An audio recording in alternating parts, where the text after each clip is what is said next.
tamilcinemanew.in.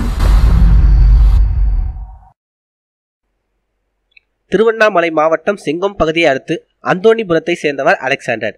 இவர் புதுப்பாளையத்தை சேர்ந்த 26 வயது உடைய இளம்பெண் கடந்த 2 வருடங்களாக காதலித்து வந்தனர். அலெக்சாண்டர் தற்போது இளைஞர் காவல் படையில் சென்னையில் பணிபுரிந்து வருகிறார். அவர் அடிக்கடி தனது சொந்த ஊருக்கு வந்து தனது காதலை சந்தித்துள்ளார். அந்த பெண்ணிடம் திருமணம் செய்து கொள்வதாக ஆசை வார்த்தை கூறி உல்லாசமாக இருந்துள்ளார். சில நாட்களாக அலெக்சாண்டரிடம் எந்த தகவலும் இல்லை. போன் செய்தாலும் போனை எடுக்கவில்லை. அலெக்சாண்டர் தன்னிடம் உல்லாசத்தை அனுபவித்து தன்னை ஏமாற்றியதை பிறகுதான் அந்த பெண் புரிந்து கொண்டார். இதன் காரணமாக அந்த பெண் திருவண்ணாமலை மகளிர் காவல் நிலையத்தில் புகார் அளித்தார். இது தொடர்பாக போலீசார் வழக்கு பதிவு செய்து விசாரித்து வருகின்றனர். மேலும் இதுபோல செய்திகளுக்கு லைக் மற்றும் சப்ஸ்கிரைப் செய்யவும்.